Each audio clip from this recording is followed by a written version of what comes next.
Sa isang liblib na baryo ng Mulanday ay may natatanging lugar na madalas puntahan ng mga turista na ang gusto ay mapag-isa. Bukod sa tahimik na, ay sagana pa ito sa magagandang tanawin. Perpekto sa mga gusto ng katahimikan para makatakas sa ingay ng syudad. Marami ring mga bundok na madalas akyatin ng mga taong gustong isigaw ang kanilang mga sama ng loob, sa pamilya man o sa mga taong nasa paligid nila. Pero sa kabila ng kagandahan ng lugar na ito, ay marami sa kanila na hindi batid ang panganib na hatid ng nasabing baryo. Walang lumalabas na kwento tungkol sa misteryosong pagkawala ng mga taong bumibisita dito. May paniniwala na dahil daw ito sa lalaking barumbado na ang pangalan ay Jack. Sinasabing hindi siya nakaranas ng tamang pagmamahal at basta na lang iniwan ng mga magulang sa pangangalaga ng ibang tao. Pinagmalupitan, kaya't lumaking barumbado na palaging nagsisimula ng gulo. May sariling tauhan na madalas mang-api sa mga taong nakatira sa baryo. Pangingikil sa kita ng iba ang hanap buhay ng binatang si Jack, kasama ang mga kaibigang halos kasing edad niya lang na lumaki din sa kalye.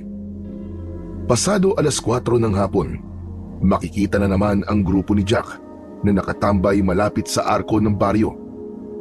Binabantayan ang mga taong pumapasok at lumalabas sa lugar upang hingian ng proteksyong lagay. Walang pinapalampas, bata, matanda, o kahit na pati ang pulubi. Ito ang patakarang pinapatupad ni Jack sa lahat, kaya't nasanay na ang mga tao na magbigay na lang ng pera para hindi na masaktan ng mga tauhan ng binata. Pero nang dumating ang isang matandang lalaki na halatang pagod sa mahabang paglalakad, may hawak itong tungkod na kahoy. Nanginginig ang tuhod na parang gutom na gutom, ay nilampasan ang umpukan ni Jack at Magno. "Hoy, tanda! Sandali nga lang. Dumaan ka nga muna rito."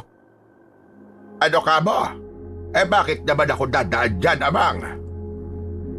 "Wow pare, parang ang hina ng pangunawa. Hindi yata takot sa'yo pare." "Tanda, di mo ba narinig? Lumapit ka muna rito sabi. Kailangan mong dumaan sa pagsusuri ng mga gamit. Anong laman ng bag mo ha?" Pero mga Amang, hindi naman ako magtatagal. Hihingi lang sana ako ng konting tulong sa inyong kapitan. Kailangan ko lang na makakain at tubig na maiinom. "Walang kapitan sa baryong ito. Dahil ako ang batas dito. Lahat ng dumadaan sa arkong to, kailangan dumaan sa akin para suriin at tignan ang lahat ng gamit na dala niya at magbibigay ng lagay sa akin bilang proteksyon niyo sa loob." Nako, Amang, wala talaga akong kapera-pera, maniwala ka. Sige, bigyan mo na lang ako ng pambili ng pagkain. Wala pa kasi akong kain simula kahapon eh. Maawa na kayo. Nagugutom na ako, pakiusap naman. "Anak ng tutsang oo. Ako nga manghihingi, tapos ikaw pa manghihingi sa akin? Tsaka wala akong pakialam sa'yo. Hindi mo ba nakikita? Matyaga kaming nagbabantay dito para sa lagay ng mga dumadaan. Tapos ikaw, magpapanggap kang nagugutom para diskartehan kami? Aba, pinagluloko mo ba ako, tanda? Gusto mo bang masaktan?"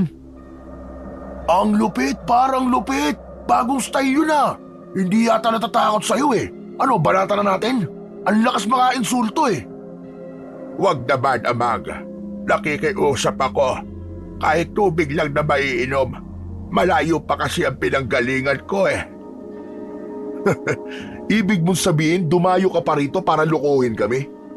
Hoy ikaw huwag ka nang magkunwari. Hindi mo mabibilog ang ulo ko. Akin na mga dala mong pera, pati ng bag mo. Alam kong sa paglalakad mo ng malayo, nagbaong ka ng pagkain. Sige Magno, kapkapan niyo matandang yan. Ayos tol, may bago na naman tayong biyaya. Maawa na kayo, pakiusap mga Amang. Wala talaga kayo makukuha sa akin. Wala akong pera. Wag niyo kunin ang bag ko, sandali. Abay, ibalik niyo yan. Ang tigas, par. Bugbugin na natin to, nakakainit ng ulo eh. Masyado na tayong pinahihirapan eh. Ano ba? Ibibigay mo ba o hindi? Pinapahiya mo ako sa mga tauhan ko ah. Baka naman gusto mong ipabugbog muna kita bago mo ibigay ang hinihingi ko. Alam kong may laman yan. Pakiramdam ko, may itinatago ka sa loob ng bag mo. Kaya siguro ayaw mong ibigay. Maniwala ka. Wala talaga akong maibibigay sa inyo. Maawa naman kayo sa akin. Pagkain lang naman ang kailangan ko kahit tubig lang. Tumahimik ka, tanda. Tama na ang arte mo. Ang bag mo lang ang kailangan namin at wala kaming pakialam sa kailangan mo. Kung ayaw mong lumabas sa baryong ito na pantay ang mga paa, magbigay ka sa amin ng pera. Par, balasahin na natin ang matandang to. Kating-kati na ang kamay ko eh. Parang gusto ko naman napak eh. Sandali. Hinay-hinay ka lang. Tawagin mo muna mga kasama natin. Kala mo tanda ah. Sige. Para mabigyan ng leksyon ng matandang to. Inuubos na talaga ang pasensya ko eh. Baka mamaya magdala pa ng kamalasan to, madamay pa ako. Isang senyas lang ng daliri ni Jack sa mga tauhan niya. Agad na pinagtulungang hawakan sa tag-isang braso ang nagpupumiglas na matanda. Halos buhatin ito para lang makuha ang bag. Maawa na kayo. Wag! Bitiwan niyo ang braso ko. Matanda na ako. Nasasaktan ako, mga amang. Tama na! Hindi ka masasaktan kung ibibigay mo ng maayos ang kailangan ko. Nanggigigil na hinawakan ni Magno ang buhok ng matanda at inalis ang suot nitong salakot para itingala ang muka paharap kay Jack. Weh! Ang baho ng matandang to, pare. Parang nanggaling sa imbornal. O ikaw, tanda, masyado mo naman yatang ginalingan ng pagkukunwari. Wala na yung epekto sa amin. Lumang style na yan. Pakiusap. Problema ko rin ang pera para pambili ng pagkain. Wala akong pakialam. Pare-pareho tayo may problema. Sige na, balasahin niyo na matandang to. Nakangising inundayan ng suntok ni Magno ang matandang lalaki, kasabay ng iba pang mga tauhan ni Jack na nakikisuntok na rin sa matandang dayo. Bumagsak sa mabatong kalsada ang matanda, na pilit inihaharang ang braso sa buo nitong muka. Ang may 24 na taong gulang na si Jack ay nakakunot ang noo na sinusuri ang laman ng bag ng matanda. Napansin niyang puro bote lang ang nakalagay sa loob nito. May laman na iba't ibang kulay na likido na sa tingin niya ay langis. Muli niyang sinulyapan ang matandang lalaki na halos umangat ang paa sa lupa dahil sa tinatamong suntok mula sa mga tauhan niya. Imbis na maawa, ay nakaramdam ng pagkadismaya ang binata dahil wala siyang nakuwang pera. Pabalibag niyang ibinato ang bag sa lupa, saka pinanood ang pagpapahirap ng mga tauhan niya sa matanda. Kaya naman, ang kaguluhang yun ay umagaw sa atensyon ng mga taong nakatira roon. Sa isip nila ay may bago na namang laruan si Jack. Galit at inis ang makikitang bakas sa mukha ng mga taong walang magawa sa kasamaan ng binata. Bugbog sarado ang aabutin sa sinumang mangangahas kalabanin ang grupo ni Jack. Ano pang hinihintay niyo, Pasko? Kapkapan niyo na ang bulsa ng matandang yan. Walang laman ang bag niya. Halos mahubaran ng damit si Lolo Pancho sa pagkapkap sa bulsa nito ng mga tauhan ng binata. Kahit nakahandusay sa lupa at duguan ng matanda, ay hindi pa rin ito tinigilang saktan ng mga tauhan ni Jack.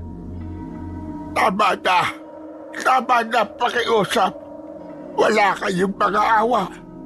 Magbabayad kayo. Sisigilin din kayo ng karma. Anong sabi mo, tanda? Kahit napatayin niyo ako, wala kayong makukuha pera sa akin. Kaya tama na. Nakikiusap ako. Pakawalan niyo na ako. Sa kabila ng pagmamakaawa ni Lolo Pancho, ay hindi pa rin ito tinigilan ng mga tauhan ni Jack. Halos sumara na ang kaliwang mata ng matanda habang nakahiga sa kalsada. Maririnig ang maihinang daing na pilit hinahawakan ang tungkod. Sa paligid naman ay ang mga taong umiiyak dahil sa awa nila kay Lolo Pancho. Nilapitan ni Jack ang nakahigang matanda. Iniabot ng isa sa mga tauhan niya ang pitakang nakuha nito sa bulsa ni Lolo Pancho. Sa sobrang inis ay dinakot ni Jack ang ulo ng matanda at itiningala sa langit. Kung wala ka talagang pera, tanda, para saan ang pitakan to, ha? Alik mo sa akin yan. Pakiusap, Amang. Walang laman na pera ang pitakang yan. Ang ayoko sa lahat ay ang pinaiinit ang ulo ko. Magbibigay ka na naman pala eh. Pinatagal-tagal mo pa. Paniguradong may laman ng pitakan to. Kaya nagpabugbog ka pa para lang dito. Sige, itayo nyo na ang basurang to.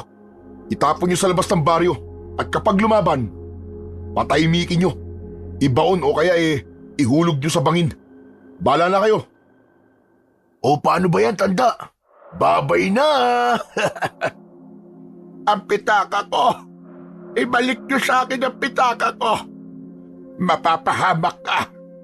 Kapag umabot yan ng hating gabi sa mga kamay mo! Abat, bilib din talaga ako sa diskarte ng matandang to eh. May lahi pa yatang aswang. Sige na, ilayo nyo na matandang yan at naaalibadbaran na ako sa itsura niyan. Habang kinakaladkad ng mga tauhan ni Jack ang matanda, ay kinalug-kalug pa niya ang pitaka malapit sa kanyang tenga. Sumisigaw ang matanda ng paulit-ulit, napilit hinihingi ang pitaka. Tila bingi naman si Jack sa lahat ng pakiusap ng matanda. Mabilis niyang isinilid ang pitaka sa kanyang bulsa. Sa nakangiting habol ng tingin ang papalayong mga tauhan. Hindi totoong walang laman na pera ang pitaka dahil may nakapasyang bilog sa loob. Maya-maya pa ay may biglang lumapit sa kanya. Isang maskuladong lalaki na konti lang ang taas sa kanya. Sa kamay nito ay merong isang bungkus ng perang papel na pilit inaabot sa kanya. Bakas sa mata ng lalaki ang tinitimping galit na parang konting pagkakamali lang ay malapit na siyang suntukin. Tanggapin mo na ang bayad ko para sa buhay na matandang pinapahirapan mo. Pabayaan niyo siyang mabuhay.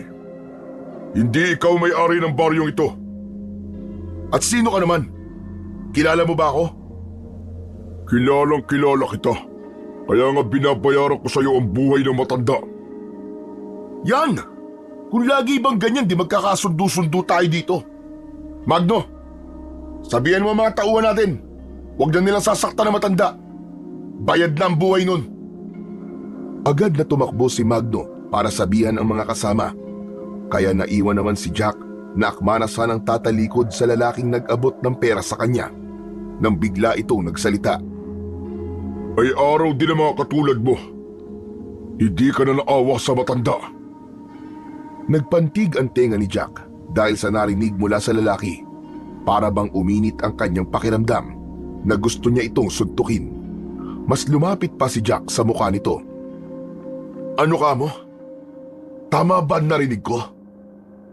Bago nagsindi ng sigarilyo si Jack sa harapan ng lalaki, nang maipon niya ang usok sa kanyang bibig, ay ibinuga naman niya sa mukha nito. Ni hindi ito naubo at kumurap ang mga mata sa makapal na usok na pumasok sa ilong nito. Sa halip, matalim na tingin ang ipinukol nito sa kanya na lalong nagpainit sa ulo ni Jack. Ulitin mo ang mga sinabi mo. Alam mo bang mabilis uminit ang ulo ko kapag nakakarinig ako ng salitang medyo masakit sa tenga? Matanda lang ang kaya mong bubugin, hayop ka. Ang sarap mong patayin ng dahan-dahan.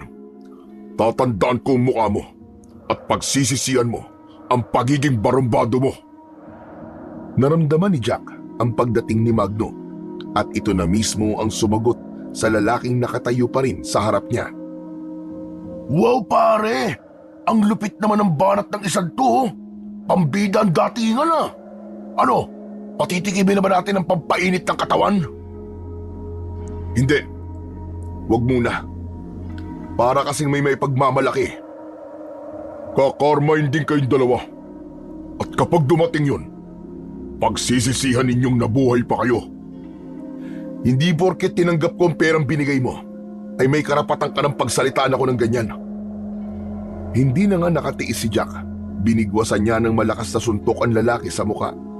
Bumagsak naman ito sa lupa, habang sapo ang nasaktang labi. Sumilay ang matalim na titig nito na diretsong nakatingin sa mukha ni Jack.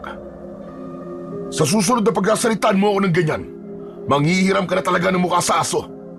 Matutulad ka sa ginawa ko sa matanda kanina. Ipapatapon kita sa labas ng baryo at lalangawin ang katawan mo hanggang sa pagpiestahan ka ng mga langgam. Si Raulong to, magpasalamat ka wala ako sa mood para maglaro ngayon. Kaya kung wala ka rin namang kakayang lumaban, tumahimik ka na lang. Ano par, gusto mo ba ako na bumanat dito para sa'yo? Alam mo, matagal ko nang nakikita ang lalaking to na patay ang sunod sa atin eh. Mukhang minamatyagan tayo eh. Markaan mo na nga ang pagmumukha ng lalaking to. At sa susunod na magkikita kami, patitikim ko na sa kanya ang galit ko. Ito yung lalaking nakatira sa gitna ng kagubatan, tol. Malapit sa pataniman ng mga tubo. Siya si Gusting, ang tauhan ni Mang Isagani. Yung napapabalitang tatakbong kapitan sa baryong to. Tatakbo lang pala eh. Pero kala mo kung umasta parang hari na agad.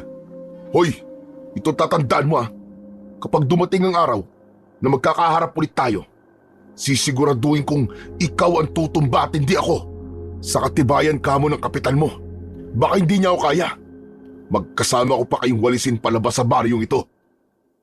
Hihintayin ko ang araw na yon. Pagsisisihan mo na nabuhay ka pa. Hindi ako natatakot sa'yo. Kaya huwag kang masyadong mayabang. Baka pag nagkaharap tayo, umatungal ka ng iyak sa sobrang takot. Para sabihin ko sa'yo, hindi ako tinataasan ng balahibo sa mga sinasabi mo. Wala akong kinatatakutan. Pare, talagang tumutulo na laway ko rito. Kating-katin ang kamay ko. Gusto ko nang basagin ang pagbumukha ng lalaking yan. Utok ka talaga sa buho. Palibasa'y tinapong ka ng mga magulang mo. Dahil hindi nila matanggap na nagkaanak sila na katulad mo. Isang halimaw na basura. Patay kang bata ka! Tuluyan nang nawala ang pagtitimpi ni Jack kay Gusting. Niluhuran niya ang tiyan ng lalaki at walang awa niyang pinagsususuntok ang mukha nito. Hindi pa siya nasiyahan at tumayo pa siya at pinagbababayo niya ng sipa ang dibdib ng lalaki. Dumukot si Jack sa kanyang bulsa, saka inilabas ang perang iniabot sa kanya ni Gusting bago muling yumuko at pilit na binubuka ang bibig nito. Oh, ayan! Kainin mo ang pera mong hayop ka! Sayong-sayo na yan! Pilit na isinasara ni Gusting ang bibig nito habang nasa labi ang perang pinagduduldulan sa kanya ni Jack. Kaya't muling sinuntok ni Jack ang sikmura ng lalaki. Sa pagbuga ng hangin ni Gusting, ay mabilis niyang ipinasok ang hawak na pera sa bibig nito. Saka muli niyang pinagsusuntok sa muka. Pagkatapos ay dinuraan pa. Ganon siya magalit. Hindi niya nakokontrol ang kanyang sarili dahil naaalala niya ang pambubugbog ng mga tao umampun sa kanya. Hinayaan lang ni na Magno at na mga tauhan nito na bugbugin ang kawawang lalaki dahil hindi naman nila pwedeng pigilan ito dahil kilala nila ang ugali ni Jack. Basag-basag ang mukha ng lalaki, putok ang kilay at umaagos ang dugo sa lupa nang tigilan ni Jack si Gusting. Pahilapang inayos ni Jack ang nagulo niyang damit bago tumayo. Halos hindi makagalaw ang lalaki sa dami ng tinamo nitong suntok sa muka at katawan. Naramdaman ni Jack ang pananakit ng kanyang kamay na hinilot-hilot pa ng mga tauhan sa harap ng nakahandusay sa lupa na si Gusting. Par, napuruan mo yata. Tama lang sa kanya yan para magtanda. Magpasalamat siya at nagbigay siya ng pera sa akin. Bayad ang araw niya ngayon. Kaya lang, pumasok na sa tiyan niya ang pera. Iginala ni Jack ang kanyang paningin sa mga taong nakatingin sa kanya. Saka muling nagsalita habang ang mga kamay ay nakaturo sa katawan ni Gusting. Nakaangat ang kanyang muka na parang nagmamalaking may isa na naman siyang tao na sinaktan. Napapaatras naman ang mga taong mas lalong natatakot kay Jack. Kayong lahat, makinig kayo. Kapag nakialam pa kayo sa ginagawa ko, matutulad kayo sa lalaking to. Wala akong sasantuin sa inyo, kahit sino. Lahat ng hahadlang sa akin papatayin ko. Kaya habang maaga pa, mag-isip na kayo. Ako ang may hawak sa buhay nyo. Naiintindihan nyo ba? Sabay-sabay na tumango ang mga tao bilang pagsang-ayon sa mga sinabi ni Jack. Walang nangangahas kalabanin si Jack, maliban sa mayamang si Mang Isagani na nabalitaan niyang tatakbo bilang kapitan. Sa huli ay mapipilitan din ang mananalong kapitan na bumaba sa pwesto dahil Jack, napapahirapan ito ni Jack kasama ang mga magiging tanod nito. Matalim ang tinging sinulyapan ni Jack ang nakahigang si Gustin. Bago niya ito tuluyang iniwanan, ay nahagip pa ng kanyang mga mata ang malapad na pagkakangiti ni Gusting. Para bang hindi halos nito iniinda ang pagputok ng kilay at labi nito.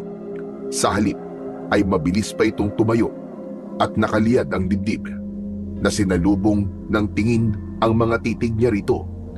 Sa kanya to iniwanan at binagtas ang daan papunta sa gitnang kagubatan para doon hintayin ang iba pa nilang mga kasama. Habang naglalakad sa masukal na damuhan sina Magno, Jack at 4 nilang kasama, ay biglang naalala ni Jack ang pitakang nasa bulsa. Inilabas niya yon sa kamatagal na pinagmasdan. Dala ng kuryosidad saka kung ano ang laman ng pitaka. Dahan-dahan niyang hinawakan ang tali para sana buksan ito, pero biglang sumingit si Magno. Hanep ah!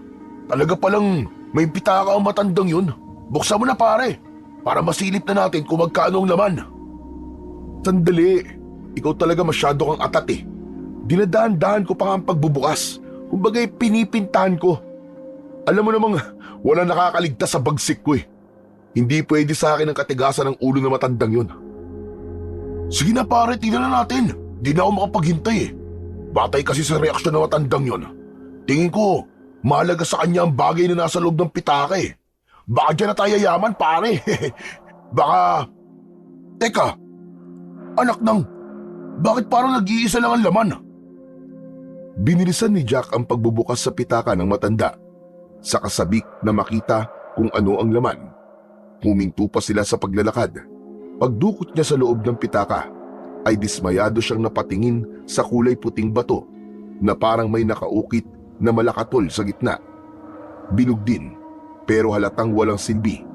Walang halaga na kahawig sa itsura ng buhay na bato. Anak ng kumago! Ano to? Isang walang kakwenta-kwentang bato to ah. Naisahan ako ng matandang yun ah. Pag talagang inaabot na naman ang kamalasan oo. Nakakainis. Mapapatay ko talaga matandang yun. Patingin nga pare. Para mapapakinabangan naman natin to ah. Paano? Kung may ginto pala sa loob ng bato na to na mas malaki pa ang halaga kaysa sa inaasahan natin. O di naman kaya eh. Pampaswerte para magkapera. Yung ba parang anting-anting pare?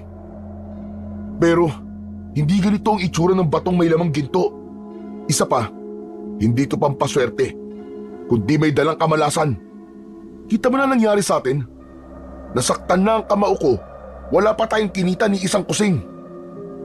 Ang mabuti pa, itabi ko na muna to at kapag nagkita ulit kami ng matandang yon, ipapalunok ko sa kanya ng buong-buo ang batong ito. Anak ng putyaw. Pera na naging bato pa. Literal na bato talaga. Parang gusto kong magwala. Ngayon lang ako pumalpak sa lecheng matandang yun ah. Ay, tabi nga. Nakakabwisit. Hindi matanggap ni Jack ang laman ng pitaka. Kaya sa sobrang inis ay pinagsususuntok niya ang bawat halamang madaanan nila. Dito niya ibinunton ang galit. Sa tindi ng nararamdamang inis, maging ang madadaanang mga puno ay pinagsususuntok niya sa katawan. Nagkikiskisan din ang kanyang mga ngipin, dala ng panggigigil niya sa mga nangyari. Pagkaraan ng ilang minutong paglalakad, ay narating nila ang lumang kubo. Naghintay sila sa pagdating ng iba pa nilang kasama, pero sumapit na ang gabi, ay wala pa rin ang kanyang mga tauhan. Bagay na mas lalong nagpatindi sa init ng ulo ni Jack. Ano? Wala pa ba mga tauhan natin? Anak ng putya naman oh. Nabulilyaso na naman yata.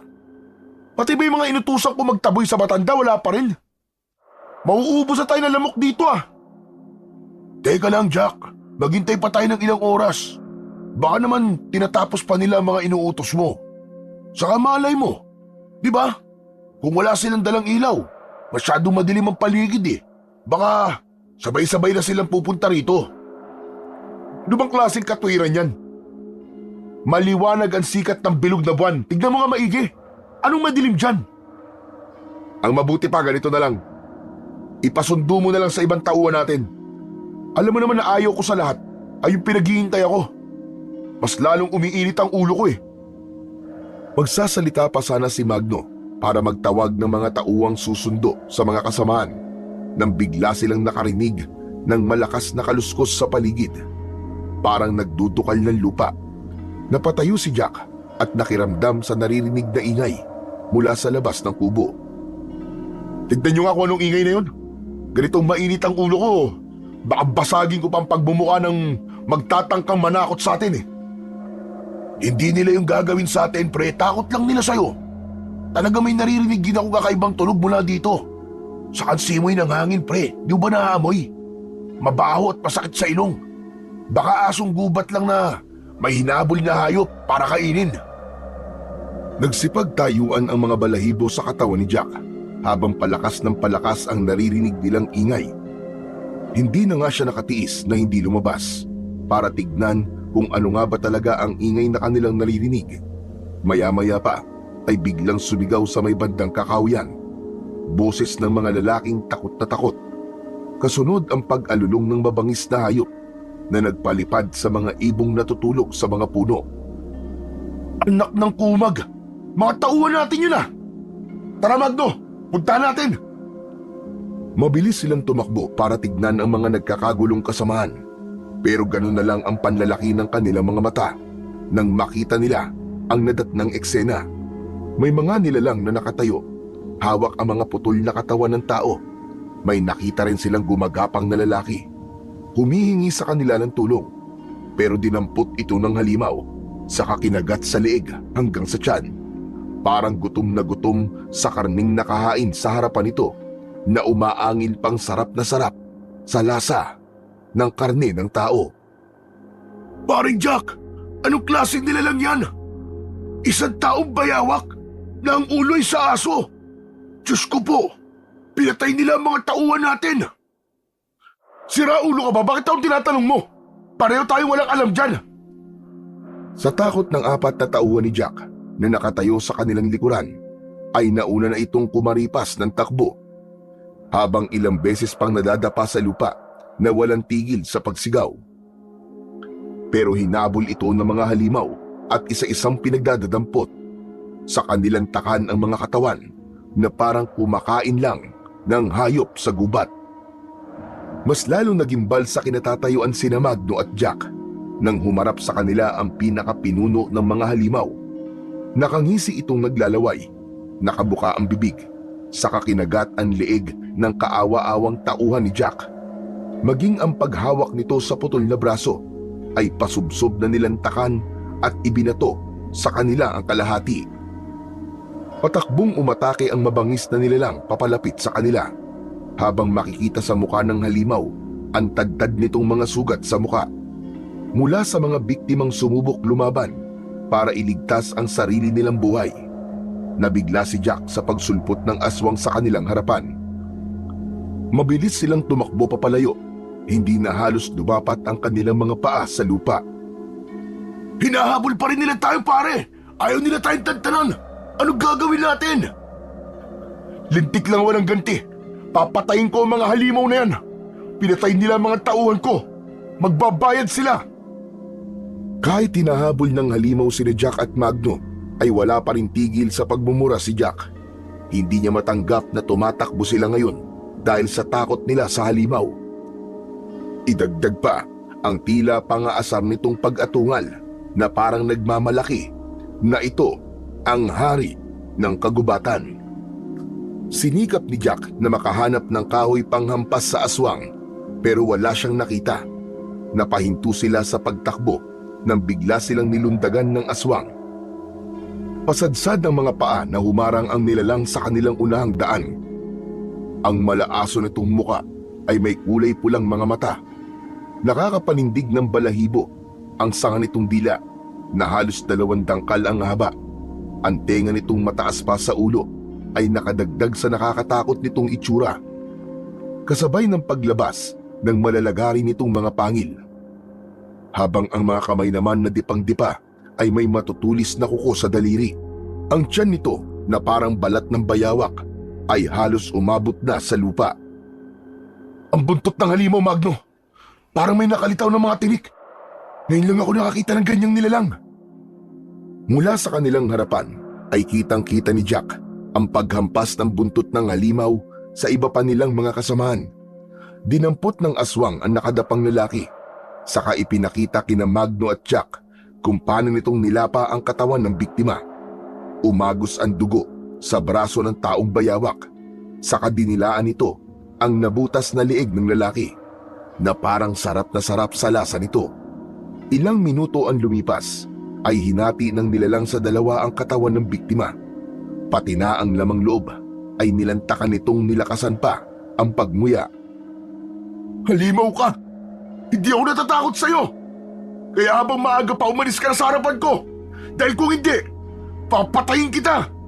Kahit na ano pang ipakita mo sa aking kahayupan, hindi ako tataasan ng balahibo sa'yo!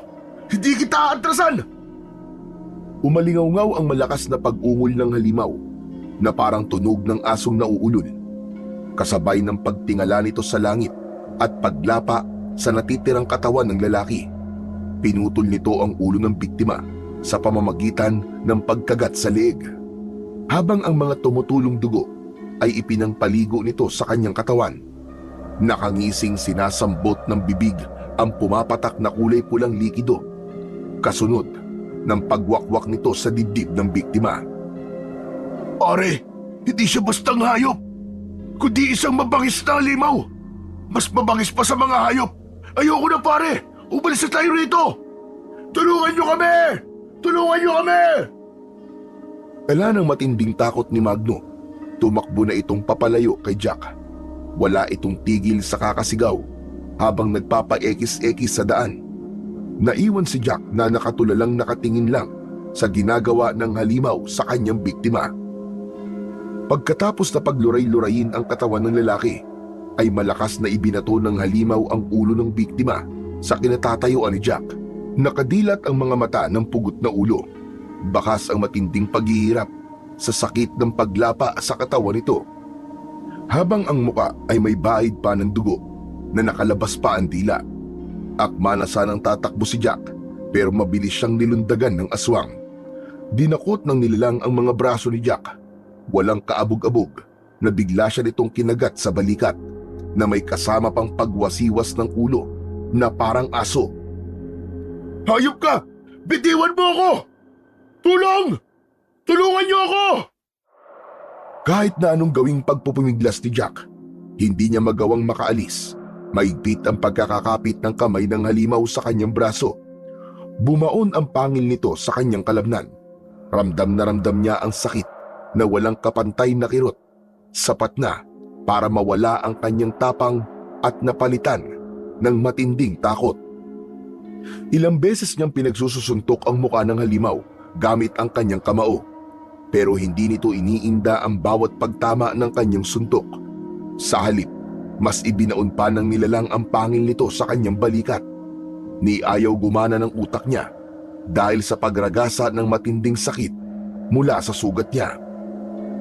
Pagkatapos ng ginawa ng aswang na dardaro kay Jack, bigla siya nitong binuhat at ibinato sa malaking puno ng santol. Halos mapaigik siya sa sobrang sakit ng pagtama ng kanyang likod sa matigas na katawan ng puno. Maging ang paghuni nito ng malakas na alulong ng aswang ay parang kutsilyong bumabaon sa kanyang dibdib. Lalo pa at pagbagsak niya sa lupa ay muli siyang nilapitan ng galit na halimaw. Binuhat siya at ibinatong muli sa kasamahan nitong dardaro. Para siyang bola na pinagpasapasahan ng mga bagong dating na aswang. Saka muling kakagatin sa braso na ang pangil ay parang barena sa pagbaon sa kanyang kalamnan. Tanging mahihinang ungol na lamang ang maririnig na tinig sa boses ni Jack. Doon niya lang napansin si Magno. Muli itong bumalik para iligtas siya. May hawak na kahoy ang kanyang kaibigan at pinaghahampas nito ang ulo ng halimaw na may tangan sa kanya. Pare, lumabag ka, kaya mo yan! Dukutin mo ang kanyang mga mata gamit ang daliri mo para hindi niya tayo masaktan. Bilisan mo! Pagkasalita ni Magno ay malakas na muling pinagpapapalo nito ang aswang gamit ang kanyang kahoy. Kasabay nun ang pagdukat ni Jack sa mga mata ng nilalang na abala sa pagkagat sa kanya. Kaya naman, nabitiwan siya ng dardaro habang tinatakluban ng palad ang mga mata nito. Humihiyaw ang halimaw sa sobrang galit. Nagwawalang iwinasiwas ang mga kamay na pilit siyang inaabot.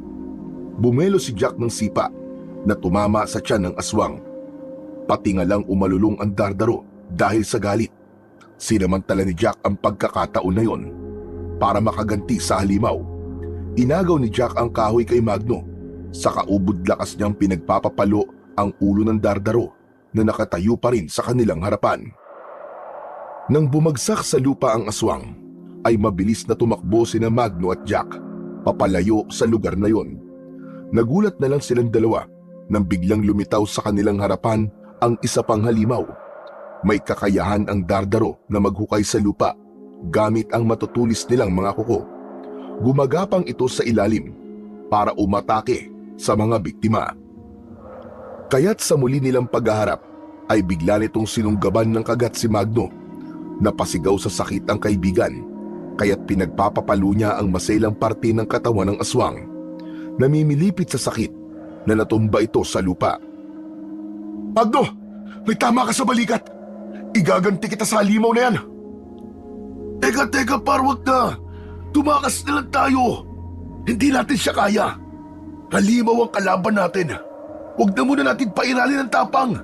Hindi masamang umatras sa laban, pare. Masyado nang malalim ang mga sugat natin. Alam mo namang wala sa bokabularyo ko yan. Wala sa bokabularyo ko ang umatras. Hindi ako tumatanggap ng pagkatalo. Patutunayan ko sa kanyang matapang ako. Kahit na halimaw pa siya, lalabanan ko siya hanggang kamatayan.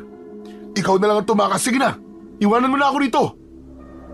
Haigpit na hinawakan ni Jack ang kahoy, saka mabilis na umatake sa nakatayong dardaro. Malakas niyang ipinalo ang sandata sa mukha ng aswang, pero nasalag nito ang pag-atake ni Jack. Hinawakan ng aswang ang hawak niyang kahoy, saka hinila siya nitong papalapit bago binigwasan ng magkakasunod na suntok sa sikmura. Naramdaman ni Jack ang bahagyang pagkahilo nang mapaluhod siya sa lupa. Kasunod ang pagbaon ng kuko ng aswang sa kanyang tiyan na parang katapusan na niya ng mga sandaling yon. Bumulwak ang mapulang likido sa mismong pinagbaunan ng kuko sa tiyan niya. Nang maamoy ng aswang ang sariwang dugo, mas lalo itong nabaliw na muli siyang sinunggaban. Narinig niya ang takot na boses ni Magno. Par! Gumising ka! Ayos ka lang ba, par? Sumagot ka, par! Ang sakit ng tiyan ko, Magno. Tama ka. Hindi nga natin siya kaya. Tumakas ka na. Umalis ka na. Hindi, par. Hindi kita iiwan dito.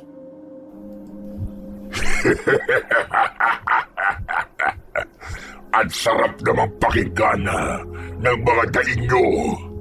Nasaan ang tapang nyo? Mga inutil kayo. Ito na ang katapusan nyo. Hindi kita uurungan, hayop ka. Kaya patayin mo na lang ako. Dahil kapag nabuhay pa ako, ikaw ang papatayin ko. Nasaan ang tapang mo? Lumaban ka. Hindi yung puro kuda ka lang na hindi mo na kaya tumayo para ipagtanggol ang sarili mo. Duwag ka. Duwag. Wala kang silbi.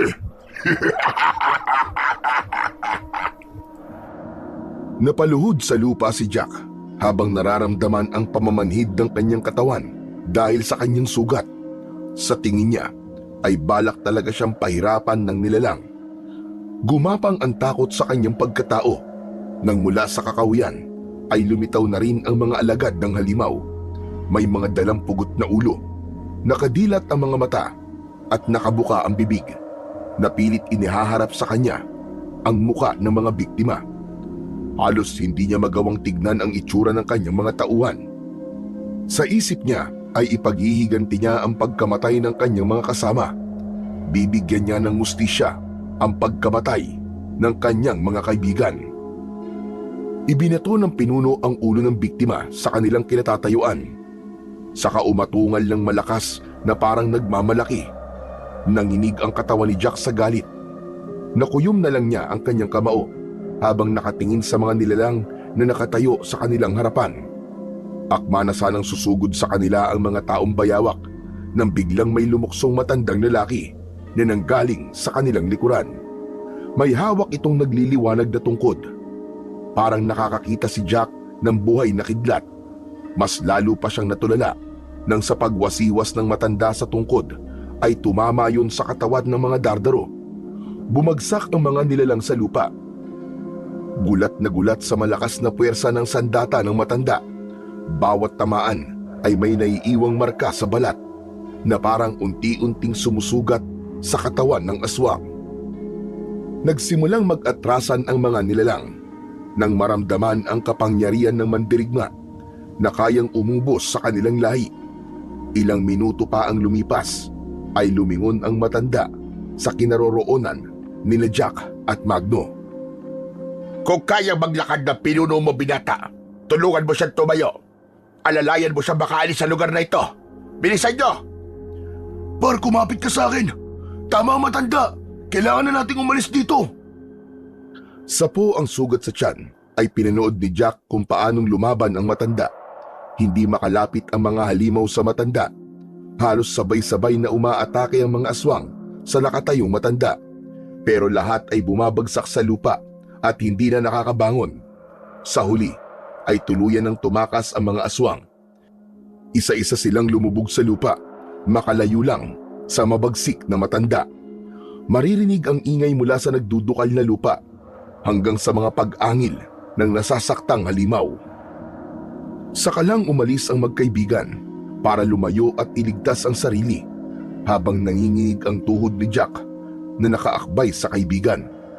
Hindi niya maiwasan ang hindi isipin ng matanda dahil parang nakita niya na ito. Hindi niya lang matandaan kung nasan niya ito nakita. Pagkalipas ng ilang sandali ay narating nila ang bahay.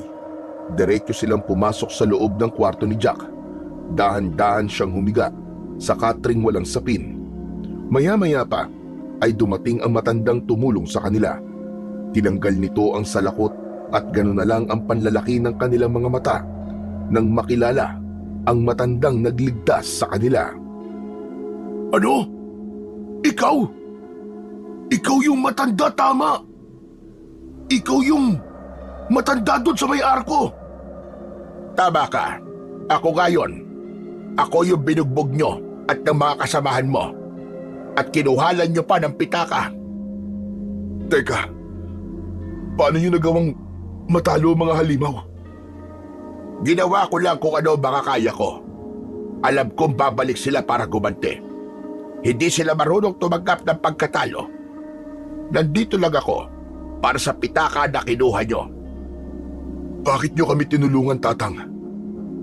Paano nyo po nalamang nandito kami? Dahil sa mga kasamahan nyo, sinundan ko sila. Hindi sana ako makikialam. Kaya lang hindi ko kayo matiis. Pasensya na sa mga nagawa namin. At maraming salamat sa pagliligtas nyo sa buhay namin. Kung hindi sa pitakang kinuha mo, Amang, hindi ko kayo susundan at hindi ko rin kayo tutulungan. Nakaramdam ng pagkapahiya si Jack dahil sa ginawa ng matanda para sa kanila. Hindi siya makapagsalita dahil sa nararamdamang insulto sa kanyang sarili. Idagdag pa ang galing ng matanda sa pakikipaglaban. Kung nagkataong pinatulan sila nito, ay magagawa ng matanda na patumbahin ang mga tauhan niya. Higit pa rito, sa kabila ng kanilang ginawang kasamaan sa matanda, ay nagawa pa nitong tumulong sa kanila. Hindi ako makapaniwalang sa kabila ng kasamaan ko, ay tinulungan mo pa rin kami. Hindi na mahalaga kung ano nagawa nyo sa nakaraan. Ang kailangan ko ay mabawi ang pitaka. Mahalaga sa akin ang bagay na kinuha nyo. Kaya nakikiusap ako. Ibalik nyo na lang sa akin ang gamit ko. Pero, paano po ang kaibigan ko? Marami na pong dugo na wala sa kanya. Hindi ako masamang tao para lang iwanan ng kaibigan mo sa ganyang kalagayan. Kinukuha ko lang kung ano ang akin. Hindi yan pwedeng manatili sa kamay ng ibang tao. Lalo na kapag sumapit ang hating gabi kung ayaw niyong magsisi sa huli. Bakit po, Tatang? Ang hatid ng batong nasa pitaka ko ay panganib ang dala sa kumuha nito. May posibilidad na mawalan ka ng paningin. Tinatakot niyo ba ako, Tatang? Hindi kita tinatakot, Amang.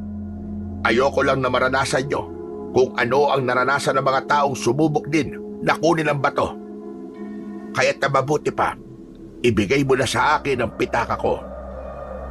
Inilahad ni Lolo Pancho ang kamay nito sa harapan ni Jack bilang paghingi sa pitaka. Nang maibigay ni Jack ang pitaka, ay lumiwanag ang muka ng matanda. Bakas sa muka ng matandang lalaki ang tuwa nang makitang hindi nawala ang bato. Muli itong sumulyap sa mukha ni Jack habang hinuhubad ang maliit na bag nito sa likod. Ipinatong yun sa katre sa tabi ni Magno. Pagkatapos ay inilabas ang mga bilog na lalagyan mula sa bag. Isang pambihirang bote na may lamang iba't ibang kulay ng likido. Eka, Tatang, anong gagawin niyo sa boteng yan? Gamot ito na may kakayahang magpatigil sa pag-agos ng dugo. Ang kulay berdeng bote naman ay para pangontra sa lason mula sa laway ng aswang. Samantalang ito namang puting bote ay para sa mabilis na pagpapahilom sa sugat. May kaakibat na sakit ang bawat bote, pero sa nakikita ko, makakaya mo itong malampasan.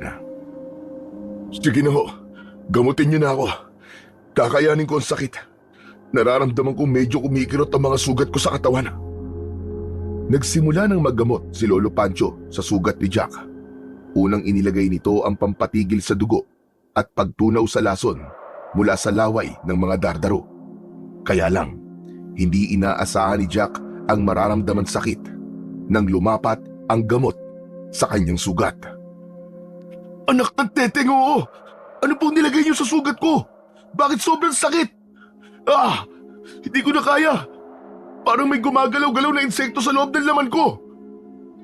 Tatang, sigurado po ba kayong totoong gamot ang nilagay niyo sa sugat ng kaibigan ko? Baka naman gumaganti lang po kayo dahil sa ginawa namin sa inyo, ha? Katulad ng sinabi ko, hindi ako masamang tao. Totoong nakakagamot ang mga likidong nasa bote. Masakit talaga ang epekto niyan sa sugat dahil naglalaban ang laway at gamot sa katawan niya. Kapag hindi natanggal ang hawa ng aswang, mamamatay siya o di kaya naman ay magiging isang halimaw. Hindi niya makokontrol ang kanyang sarili na hindi tumikim ng karne ng tao. Konting tiis na lang dahil kapag nawala ng sakit at napalitan na yon ng pangangati, ay nangangahulugang natanggal na ang lason sa kanyang dugo. Magsasalita pa sana si Jack, pero bigla siyang nakaramdam ng paninikip ng kanyang dibdib. Nahirapan siyang huminga at pinagpapawisan siya ng malamig. Nanginginig ang kanyang kalamnan na bigla siyang natumba sa sahig. Pinagsisisipa niya ang dingding dahil sa mainit niyang pakiramdam. Parang bigla siyang lalagnatin. Ganon din ang singaw ng kanyang mga mata, ilong, tenga at bibig. Naramdaman niya ang palad ng matanda na humawak sa kanyang mga braso para mapigilan ang abnormal na pagkikikisay ng kanyang katawan. Pigil na pigil niya ang pagtirik ng kanyang mga mata at pagtigas ng kanyang panga na halos dumugo ang kanyang labi dahil sa madiin na pagkakakagat ng kanyang mga ngipin. Parang hinahalukay ang kanyang sikmura. Bumubula na pati ang kanyang bibig. Lumabas na rin ang kulay puting likido. Walang iniwan sa epekto ng lason na pati ang kanyang ulo ay sumasakit na tila pinupukpok ng martilyo. Atang, ano po nangyayari sa kaibigan ko? Bakit siya nagkakaganyan? Lilipas din ang epekto ng lason at gamot sa kanyang katawan. Pero malakas ang kaibigan mo. Bilib ako sa kanya. Alam kong malalampasan niya ito. Lalo pat sa tingin ko, hindi lang ito ang masakit na pinagdaanan niya.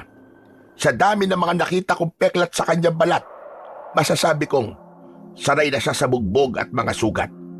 Kaya't huwag kang mag-alala. Naniniwala akong makakaligtas siya. Masamang damo to.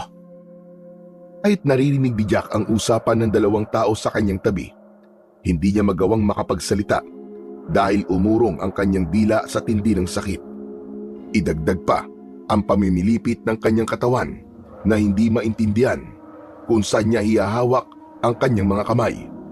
Lalo pa at nararamdaman niya rin ang panginginig ng buo niyang kalamnan na parang unti-unting nagpapatigil sa tibok ng kanyang puso hanggang hindi na nakayanan ni Jack ang sakit. Agad siyang nawalan ng malay na ang tanging naririnig na lamang niya ay ang malalakas na sigaw ni Magno sa kanyang tabi. Nagising si Jack sa huni ng mga ibong kilyawan pagtama ng sikat ng araw sa kanyang muka mula sa nakabukas na bintana. Dahan-dahan siyang nagmulat ng mga mata, saka iginala ang kanyang paningin. Narinig din niya ang mahihinang boses ng kaibigan at ni Lolo Pancho habang abala ito sa pagdikdik ng gamot sa maliit nitong lusong na gawa sa bato. Pati na ang paglapat ng maligamgam na tubig sa kanyang mga sugat sa tiyan, balikat at braso. Sinubukan niyang bumangon sa pagkakahiga para sana tignan ang dalawa. Kaya lang, gumuhit ang kirot mula sa sugat niya sa tiyan. Lumapit sa kanya si Magno na may benda na rin ng tela sa balikat, habang ang matandang nakilala nila sa pangalang Lolo Pancho ay patuloy sa pagdidikdik ng mga dahon. Mabuti naman at gising ka na. Nawala na ang hawa ng aswang sa katawan mo. Maayos na rin ang pakiramdam mo. At ligtas ka na ngayon sa panganib. Inumin mo na lang ang katas ng dahon ng bayabas para gumaling ang sugat mo sa loob ng tiyan mo. Mabuti na lang at mababaw lang ang tama ng kagat sa balikat mo, kaya hindi ka masyadong nilagnat. O heto, inumin mo ang katas ng dahon ng bayabas. Ubusin mo, tiisin mo ang pait ng lasa nito. Sinubukan ni Jack na bumangon sa kanyang pagkakahiga para tanggapin ang gamot na inaabot sa kanya ng matanda. Pero pinigilan siya ni Lolo Pancho at ito mismo ang nagpainom ng gamot para sa kanya. Nalasahan niya ang mapait na katas ng gamot. Kaya naman niyang tiisin. Saka inilalayan siyang muling mahiga sa katre. Huwag ka na munang gumalaw-galaw sa pagkakahiga. Baka muling dumugo ang sugat mo sa tiyan. Tatang, ang laki ho na nagawa niyong tulong sa amin. Nakakahiya lang dahil hindi naging maganda ang una nating pagkikita. Patawarin niyo ho kami at ipinapangako po naming magbabago na po kami. Mabuti naman kung ganon. Hindi na sayang ang puyat ko sa pagbabantay sa inyo ng magdamag. Kung ganon, hindi niyo po kami iniwan simula kagabi. Anong kagabi? 2 araw ka nang walang balay. Isa sa mga epekto ng gamot na inilagay ko sa sugat mo ay ang pagtulog ng mahaba para maipahinga ang nabugbog na katawan. Kaya ngayon, panatag na ang loob kong umalis para umuwi sa aming baryo. Tatang, marami po salamat sa ginawa niyong pagtulong sa amin. Sana'y magsilbing aral na ito sa inyo na ang labis na panlalamang sa kapwa ay may kapalit na kaparusahan. Hindi lahat ng mga biktima ay katulad kong mag-isip na kayang tumulong sa taong nanakit sa kanila. Ang paggawa ng kabutihan sa kapwa ay hindi naghihintay ng kapalit. Pero dahil sa nakaatang na tungkulin sa aking balikat, napunta ako sa lugar na ito upang hanapin ang naglayas kong anak. Dinala niya ang aking apo. Magmula lang mamatay ang kanyang asawa. Nakailang baryo na akong napuntahan. Pero walang makapagturo kung nasaan ang aking anak. 24 na taon nang nakalilipas. Sa palagay ko, marami nang nagbago sa itsura ng aking anak. Kaya po pala, napadpad kayo sa lugar na ito dahil sa paghahanap sa naglayas niyong anak. Ang totoo ay babalik na ako sa baryo ko. Umaasa na lang ako darating ang araw na muli kami magkikita at magkakasama. Sana'y hindi pa huli ang lahat sa amin. Tatang, meron pa po ba kayong palatandaan na maaaring makatulong sa inyong paghanap? Meron. Isang bagay na alam kong iniingatan niya, kahit wala ako sa tabi niya. Wala na po akong masabi, Tatang. Sa kabaitang isinukli niyo po sa amin ang kaibigan ko. Kayo po magsisilbing mabuting ehemplo na dapat naming tularan. Kaya nga hanggang maaga pa, ay tigilan na ninyo ang masama ninyong gawain. Marami ang namatay sa mga tauhan mo. 2 na lang kayong natitira. Nangangahulugang nabuwag na ang inyong samahan. Napayuko si Jack.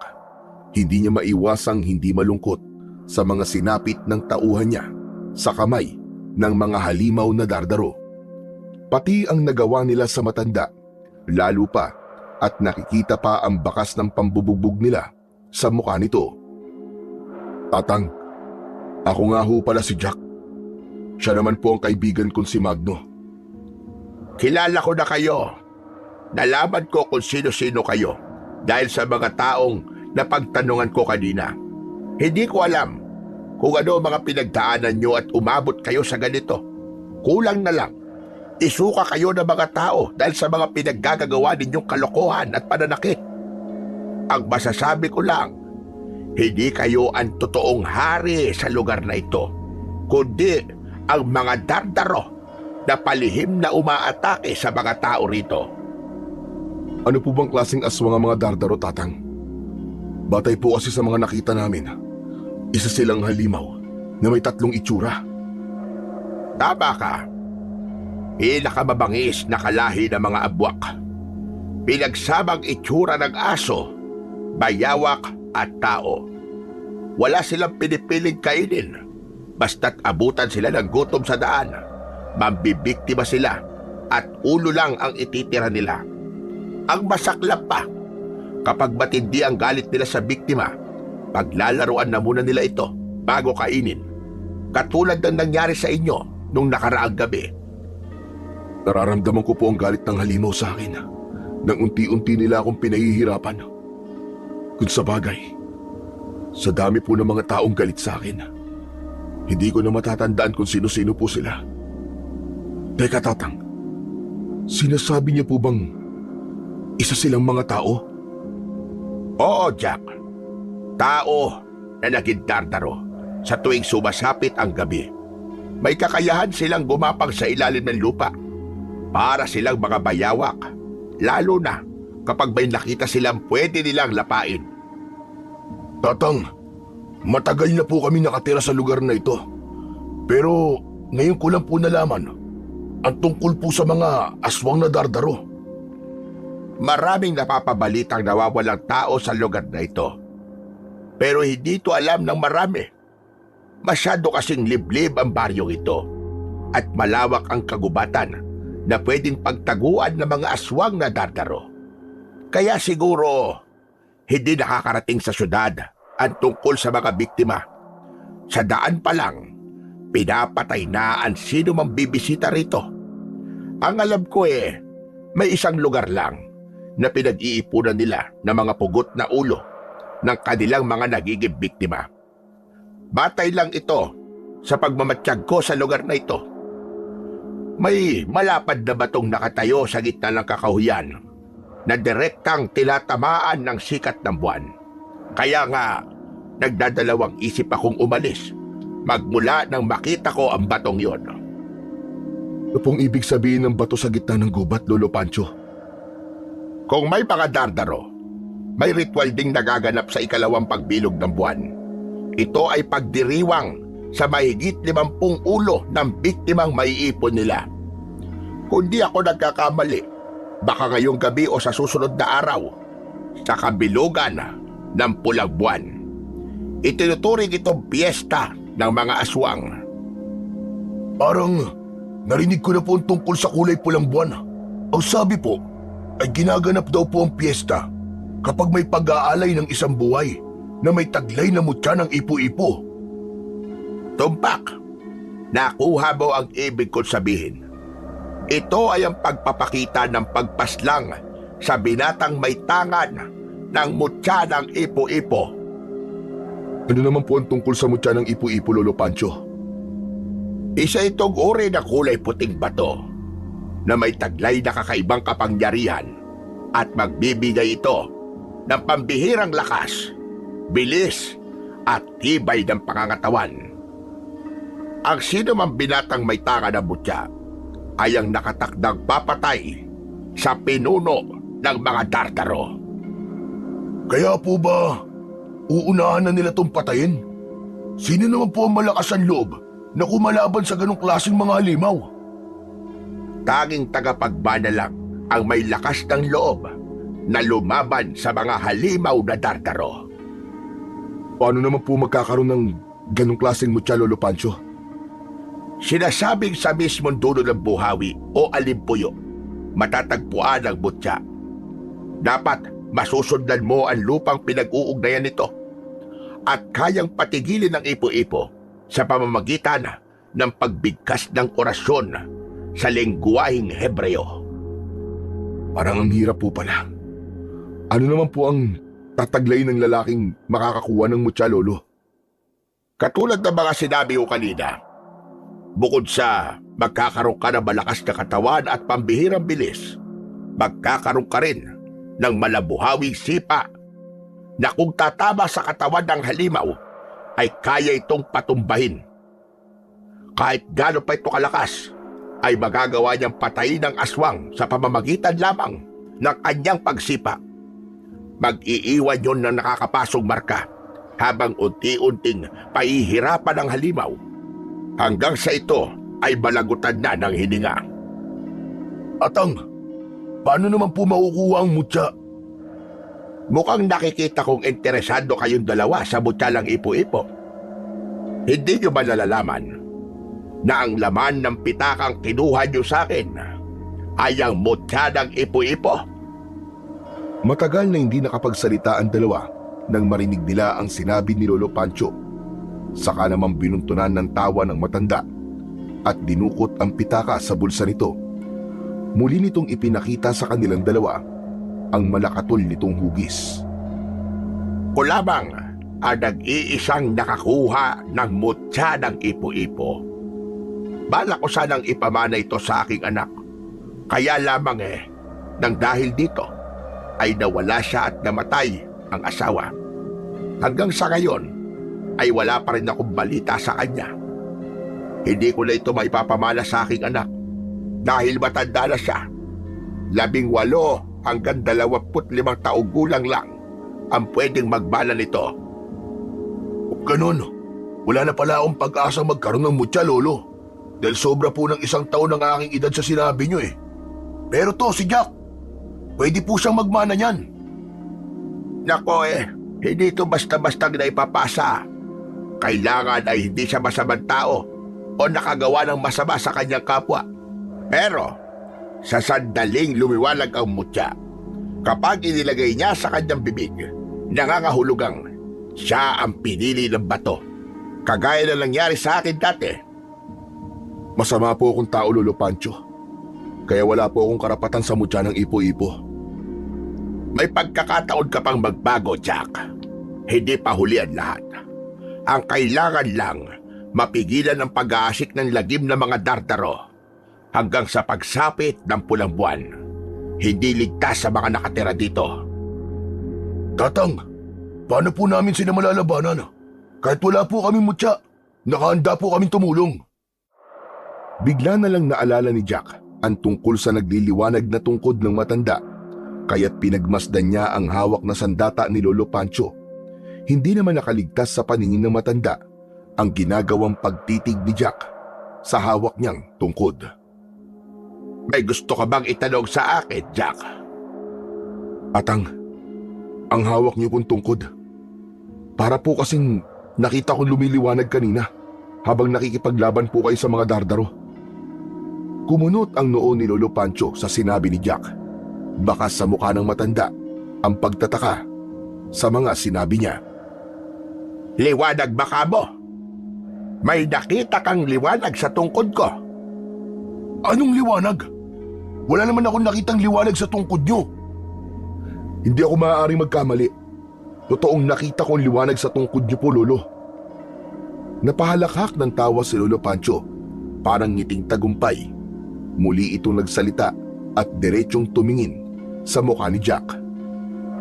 Tignan mo nga naman ang pagkakataon.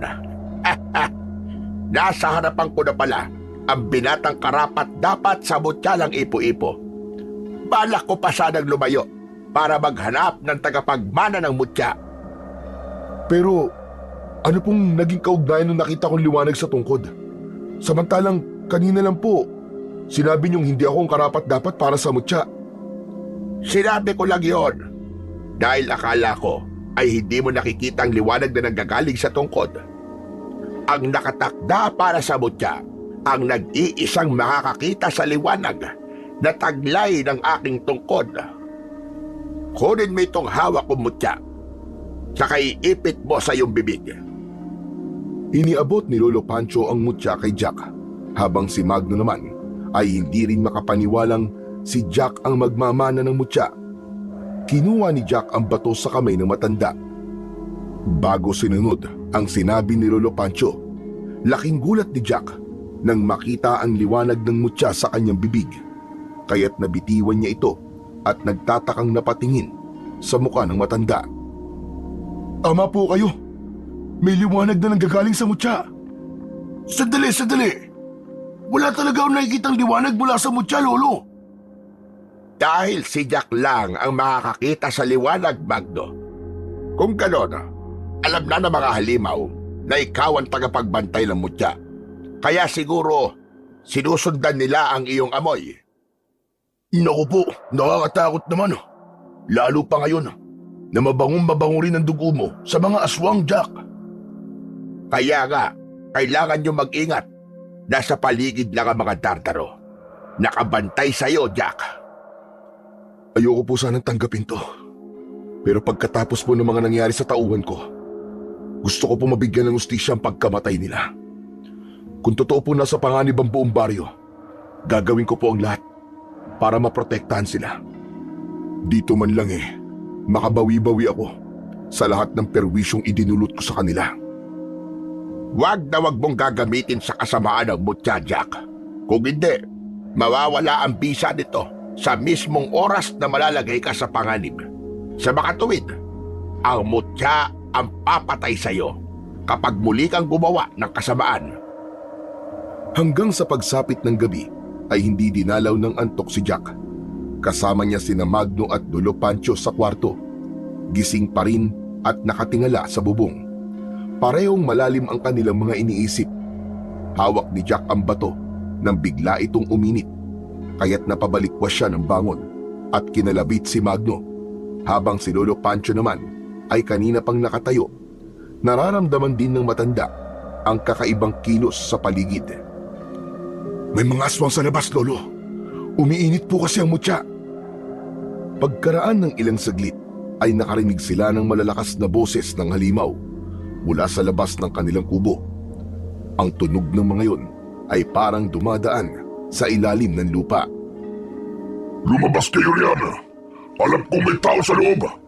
Naaamoy ko malansang dugo na masarap tikman ng paulit-ulit. Ang mga halimaw! Bumalik sila, Lolo Pancho! Simula pa lang ng laban sa pagitan ng hari at manunugis. Mag-iingat ka, Jack. Higit na mas malakas ang pinuno kaysa sa mga tauhan. Sigurado po ba kayo, Lolo? Pero hindi pa po masyado magaling ang mga sugat ni Jack. Wala nang ibang paraan. Pansamantalang mapipigilan ng mutya ang pananakit ng kanyang mga sugat. Kaya't sige na, Jack. Maigpit mo lang nahawakan ng bato sa iyong kamao. Magagawa mo silang labanan gamit ang kakayahan at kapangyarihan ng mutya. Hindi na nakapaghanda sina Lolo Pancho, Magno at Jack nang biglang sumulpot sa kanilang harapan ang halimaw. Nakangisi itong nakabuka ang mga kamay, parang nakahanda ng umatake. Maging ang amoy nito ay parang nabubulok na patay na daga. Binalingan kagad ng aswang si Lolo Pancho, Kinuwelyuhan nito ang matanda, sabay buhat at ibinalibag sa dingding sa mismong dinaanan ng dardaro. Kaya tuluyang bumagsak si Lolo Pancho sa lupa. Halos manlaki ang mga mata ni Magno at Jack nang makita nila ang sinapit ni Lolo Pancho. Biglang nagsalita ang hari ng mga aswang. Kung ganun, isang matanda lang pala at tumalo sa inyo. Sa dalawang binatilyo. Sandamukal kayo mga lampa at ipinatawag niyo pa ako. Dayo lang ang matandang ito, pero may pangan siyang nagliliwanag na tungkod. Kaya alam niya kung nasa ang binatang may hawak ng mutya. Kung ganun, ano pang hinihintay niyo? Patayin niyo na ang matanda. Sa tingin ko, kahit patayin na natin sila, hindi nila ituturo kung nasaan ang mutya. Kaya sige na, alisin ang mga basurang hahadlang sa paghahari natin.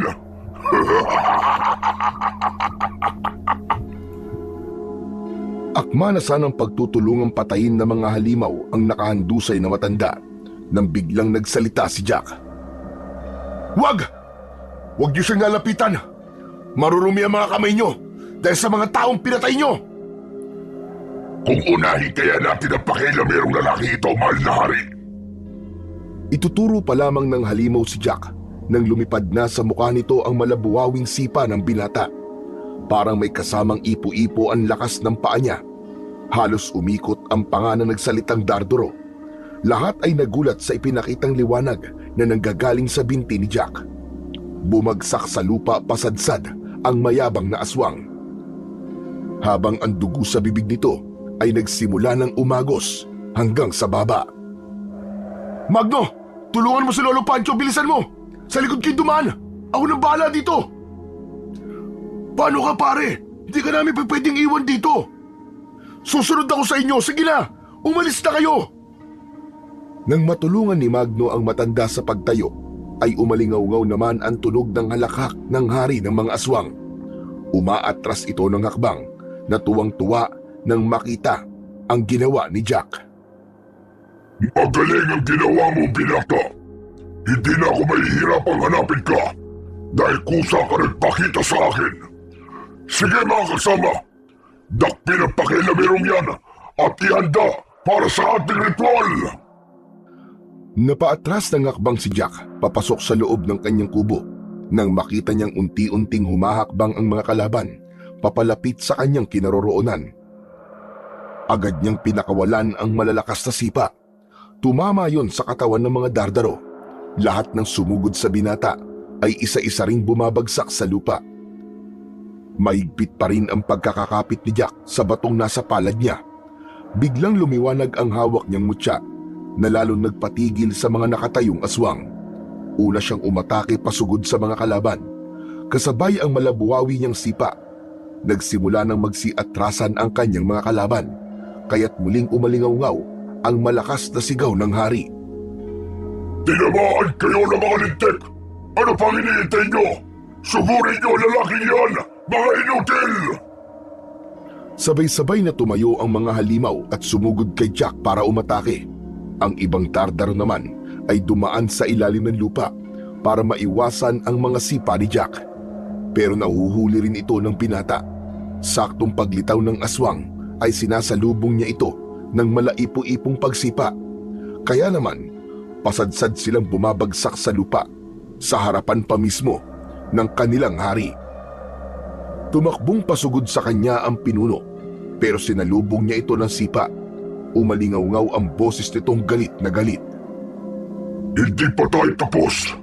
Babalik ako pagsapit ng buwan-buwan na. Pagkasabi ng hari ay mabilis na itong lumubog at dumaan sa ilalim ng lupa. Kasama ang mga tauhan itong takot na tumakas. Nang tuluyang nawala ang kanyang paningin sa mga kalaban, naramdaman niya ang panginginig ng kanyang tuhod at pananakit ng kanyang sugat.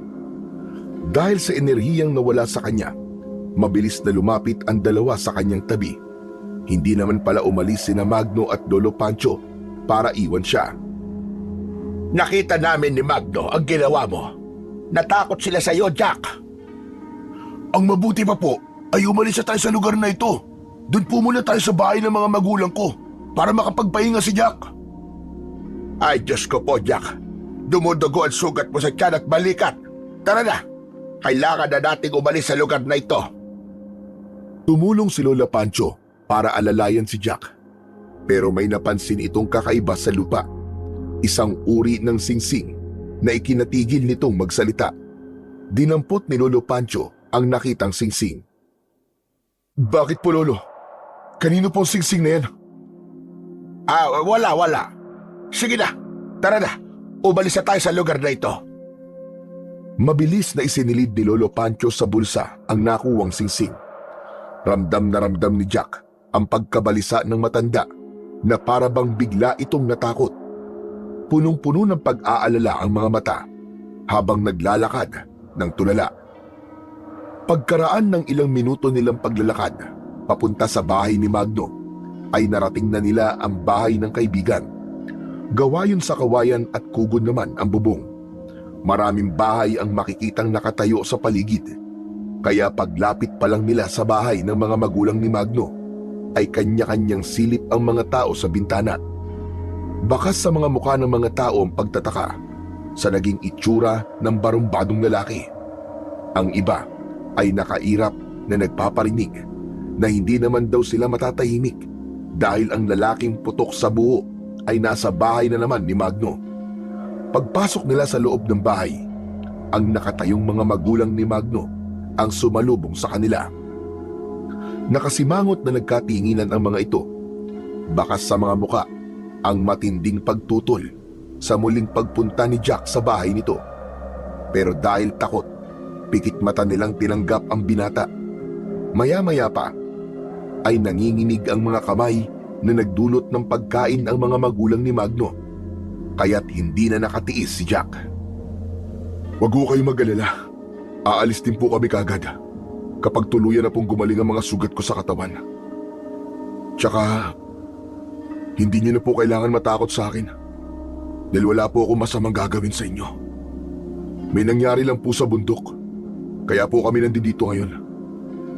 Pasensya na po sa mga nagawa ko pong kasalanan dati. Hindi sumagot ang mga magulang ni Magno.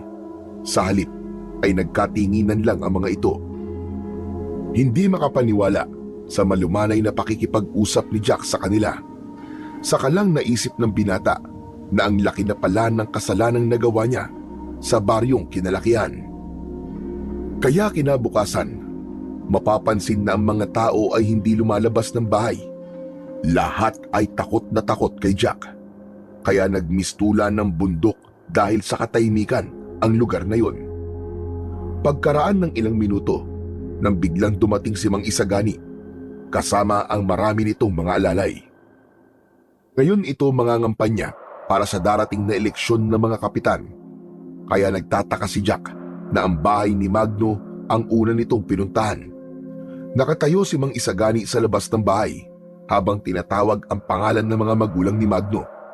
Pipilitin ni Jack na maging mabuting tao, alang-alang sa mutyang hawak niya. Tao po! Tao po! Aling Caldelaria! Mambestro! Si Isagani po ito. Gusto ko lang po kayong makausap. Lumabas ang mga magulang ni Magno habang hindi mapakali na panay ang lingon sa pinagmulang pintuan. Binati ng mga ito si Mang Isagani. Nakangiting malikot ang mga mata nito na parang may hinahanap. Kung pwede lang po sana isama niyo naman po ang pangalan ko sa listahan ng mga iboboto niyo para naman magkaroon po ng pagbabago ang baryong ito. Nakita ni Jack na nakipagkamay si Mang Isagani sa nakatayong mag-asawa. Samantalang si Lolo Pancho naman ay tahimik na nakasilip sa siwang ng pinto. Katabi si Jack na pinapanood ang mga nangyayari sa labas. Lumabas na rin si Magno sa kubo, papalapit sa mga magulang nito nang biglang magsalita ulit ang mga bisita. Oo nga pala, may mga tao kasing lumapit sa akin. Humihingi ng tulong at nakikiusap na kung pwede raw, paalisin niyo mga bisita niyo sa Anggano. Natatakot po kasi ang ating kababaryo sa gulong idudulot niya. Teka, sandali lang naman. Kami ho magdidesisyon kung sino patutuloyin namin sa bahay namin. Isa pa, wala namang ginagawang mali ang kaibigan ko ah. Wala ba talagang ginagawang mali? Alam na ni Mang Isagani ang ginawa ng kaibigan mo sa mukha ko. Nakarating na sa akin ang ginawang pambubugbog ng mga tauhan niya sa tauhan ko. Mali naman yatang ipabugbog si Gustin na ang gusto lang makatulong sa matandang dayo. Hindi po sana masasaktan ng tauhan niyo, Mang Isagani, kung di po siya nagsalita ng masakit sa kaibigan ko. Sinungaling ka! Sandali lang ho. Konting hindi pagkakaunawaan lang po yun. Ang totoo, ay kasama na po namin si Lolo Pancho sa loob ng bahay namin. Nagpapahinga po kasama si Jack. Saka, hindi pa naman po kayo kapitan ah. Wala po kayong karapatang magpatupad ng batas sa baryong ito. Unahin niyo po munang manalo bago kayo gumanap sa tungkulin. Hindi na nakapagsalita pa si Mang Isagani sa mga sinabi ni Magno. Kitang-kita yun ni Jack mula sa kanyang kinatatayuan kung paanong namutla ang labi ni Mang Isagani. Napaatras pa ng hakbang. Bakas sa mga mata nito ang pag-aalala, kaya hindi na nakatiis si Jack. Lumabas siya sa kanyang pinagtataguan. Diretso ang kanyang tingin sa mukha nito. Halata ang panginginig sa katawan ng Ginoo nang makita siya ng malapitan. Nagpalipat-lipat ang tingin ni Magno at Gusting sa dalawang taong nagtititigan sa kanilang harapan. Ganon din ang pagsusuri ng tingin ni Mang Isagani sa kabuuan ni Jack mula ulo hanggang paa para itong nakakita ng multo. Ako po yung bumugbog sa tauhan niyo. Pasensya na po kayo. Hindi ko po sinasadya. Anak ng putya, amo! Huwag ka maniwala sa kanya! Nagkukunwari lang ang lalaking yan! Pinagbantaan niya nga po ang pagtakbo niyo sa eleksyon bilang kapitan. Tama na! Umalis na tayo rito. Bigla kasing sumama ang pakiramdam ko. Mukha nga po masama po ang pakiramdam niyo dahil namumutla po ang labi niyo. Akma na sanang aalis si Mang Isagani nang biglang nagwala si Gusting. Wala itong imik na sumugod kay Jack. Kung naloko mo ang amo ko, pwes, ako hindi! Biglang naramdaman ni Jack ang pag-init ng bato sa kanyang palad. Isang matalim na tinging sapat na para bigwasan niya ng sipa si Gusting. Ang malabuhawi niyang mga paa ang nagpasadsad dito sa lupa, papunta sa unahan ng daan ni Mang Isagani. Kaya't napatigil ito sa paglalakad at lumingon sa kanilang kinaroroonan. Mabilis itong lumapit kay Gusting na nakabalandra sa lupa, saka muling tumingin kay Jack. Pasensya na po. Siya po kasi ang unang sumugod. Pinagtanggol ko lang ang sarili ko. Tara na, Gusting. Umalis na tayo rito. Huwag ka na mag-eskandalo sa lugar na ito. Hindi! Bitiwan niyo ako! Papatayin ko ang hayop na yan! Matapang ka pala. Bakit hindi ka lumaban ng aktwal kanilang binubugbog?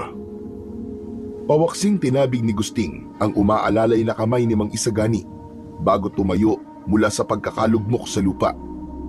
Masama ang tingin nito kay Jack na punong-puno ng pagbabanta ang mga mata. Pagsisisihan mong ginawa mo sa akin. Hindi ako makakapayag na hindi mo mararanasan kung paanong humalik sa lupa. Abat, pinagbabantaan mo ba ang kaibigan ko? Tandaan nyo, hindi pa tayo tapos. Tama na. Ayoko na ng gulo. Aswang lang ang papatayin ko. Tara na, Gusting. Hindi ko nagustuhan ang pagwawala mo rito. Parang biglang namutla ang mukha ni Gusting nang titigan ito ni Mang Isagani sa bata. Saka naunang umalis at naglakad papalayo sa bahay ni Magno. Malungkot na pumasok ng bahay ang magkaibigan, pero nagulat sila sa nadatnang itsura ng matanda. Habang nakasandal ito sa dingding, umiiyak, nayakap ang singsing. Lolo, ano po nangyayari sa inyo? Bakit po kayo umiiyak? Natagpuan ko na ang anak ko. Diyos ko, hindi ako maaaring magkamali. Kilala ko ang mga mata niya. Sino po, Lolo? Sino po sa kanilang dalawa, Lolo? Sino po sa kanila? Isagani ang pangalan ng anak ko. Siya si Isagani. Pero bakit hindi po kayo nagpakita? Pagkakataon na po ninyong makaharap siya at makilala niya kayo. Dahil sa sigsig na ito, hindi ko na alam ang gagawin ko.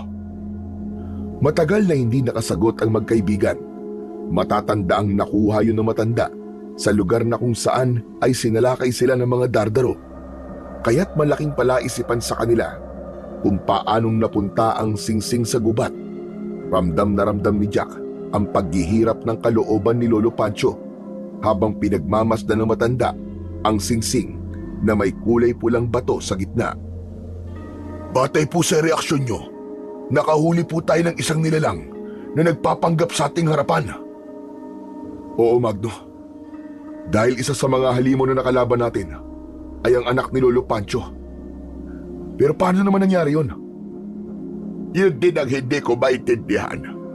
Paano naging dardaro ang anak ko? Ito kaya ang dahilan kung bakit siya umatras kagabi. Dahil nakilala niya ang kakayahan mo, Jack. Kaya siya muli nagpakita sa atin ay para siguraduhin kung tama ang mga nakita niya kagabi. Kaya po ba bigla siyang nanghina kanina? Dahil alam niyang kayo ang ama niya? Nang mabanggit ko po ang pangalan niyo, napansin ko po ang pamumutla ng labi niya. Pero bakit hindi niya po kayo nakilala kagabi? Dahil madilim ang mga oras na yon. Kung ganun, si Gusting ay isa ring dardaro. Sila ang pumapatay sa mga dayuhang turista sa lugar na to at umubos sa mga tauhan ko. Tama ka. Natatakot ako na magkaharap kami ng aking anak. Ang ipinagtataka ko lang po ay ang reaksyon ng mukha ni Mang Isagani na makita ko. Yun ang hindi ko alam, Jack. Pero sigurado akong sa galit na nakita ko sa mga mata ni Gusting, sasalakay siya mamayang gabi sa bahay mo, Magno. Marami ang madadamay. Pero bakit niya gagawin yun? Sa tingin ko ay mabuti siyang tao dahil naalala niyo, tinulungan niya po kayo nung binubugbog namin kayo. Ang tao ay mapagpanggap. Hindi mo alam kung sino ang totoo. Maging handa na lamang tayo. Lalo pa't nalaman kong mamayang hating gabi ang pagsikat ng pulang buwan para sa nakatakda nilang ritual. Nag-aalalang napatingin si Magno sa mukha ni Jack at sa mga magulang nitong nakatayo lang sa kanilang tabi. Pagsapit ng gabi, na maliwanag ang sikat ng pulang buwan, nagsimula ang alulong ng mga aso sa buong baryo. Panay naman ang dasal ng karamihan na sana ay walang masawi sa nakatakdang paglitaw ng kinatatakotang buwan. Isang palatandaan ng paglabas ng mga aswang. Malungkot si Lolo Pancho na kanina pang pinagmamasdan ang singsing. Sa kayuyuko na baka sa muka ang matinding pag-aalala at takot sa kung ano ang mangyayari mamaya. Sadyang hinintay ni Jack ang mga kalaban dahil alam na niyang babalik ang mga ito. Nakahanda siyang mamatay para sa baryo. Sa isip niya ay makabawi man lang sa lahat ng kasamaang dinulot niya sa mga tao. Nakatayo rin si Magno malapit sa tabi ni Lolo Pancho habang madalas ang paglinga sa paligid. Hindi nga nagtagal, isa-isang nagsilitawan ang mga dardaro sa kanilang harapan habang nakangising nagulat sa paghihintay na ginawa ni Jack. Mabuti naman at nakahanda ka ng mamatay. Ito na magiging katapusan niyo. Huwag ka na magtago sa maskara mong parang santo. Hubarin mo na yan.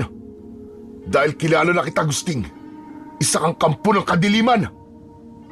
Maya-maya pa ay dumating na rin ang iba pang aswang sa kaumangil na parang mga bangag na asong gubat.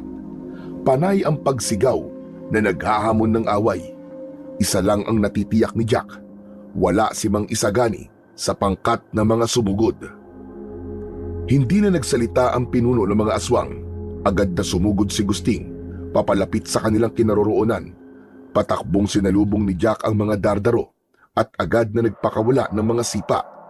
Ang malabuhawi niyang paa ay tumama sa katawan ni Gusting, kaya't bumagsak ito sa lupa. Muli itong bumangon para sumugod. Nakailag si Gusting sa mga sipa ni Jack. Agad na gumanti ito ng suntok sa kanyang sikmura. Gumuwit ang sakit sa dati niyang sugat, pero hindi siya nagpahalatang nasasaktan. Kaya lang, agad na sumilip ang dugo sa damit na suot niya.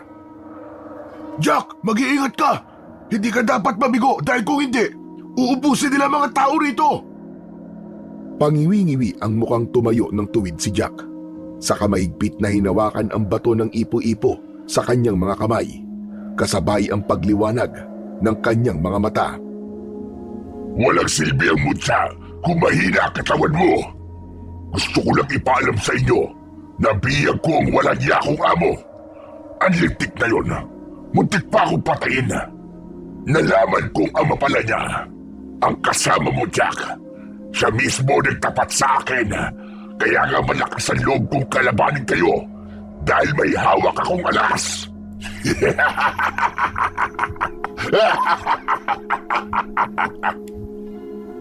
Walang hiya ka!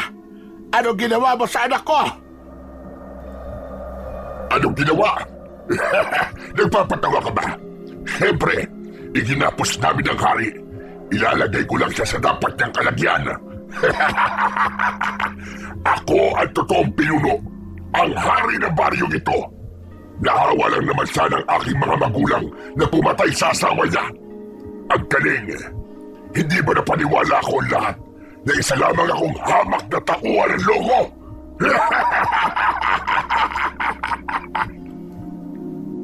Tama na, Satsat! Ang dami mong daldal! Saan mo dinala si Mang Isagani? Sandali, masyado ka namang atat. May mga tauhan ako nakabantay sa kanya. Kapag hindi ako dumating sa loob ng 2 oras na hindi ko dala ang binatang may tanga ng mutya, papatayin nila ang haring taksil. Siya ang magiging alay kapalit mo, Jack. Siya ang magiging alay. Kahit hindi siya nakatakda, mapipilayan naman namin ang mga damdamin ng mga nagmamahal sa kanya.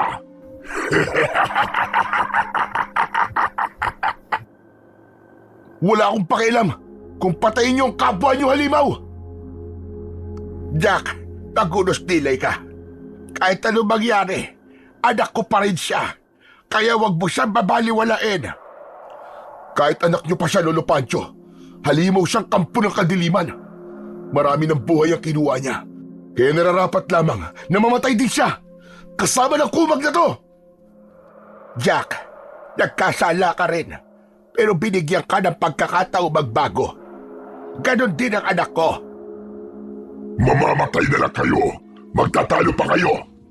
Tsaka Jack, sigurado ka ba? Nahahayaan mo lang na patayin namin si Isagani? Tumigil ka! Wala akong pakialam sa'yo. Bilang na rin ang oras mo, halimaw ka! Ako na tatapos dito, Jack! Nagulat sina Jack at Lolo Pancho nang biglang sumugod si Magno, papalapit sa nakatayong si Gusting. May hawak itong itak habang sumisigaw sa galit, pero mabilis nakailag ang kalaban. Nagawa nitong suntukin ang sikmura ni Magno. Kasabay ng pagkagat sa balikat nito ng aswang na si Gusting, nanlalaki ang mga matang napasigaw si Jack sa sobrang pag-aalala para kay Magno. Sige na! Patayin niyo na silang lahat! Huwag niyo na akong alalahanin! Katapusan niyo na!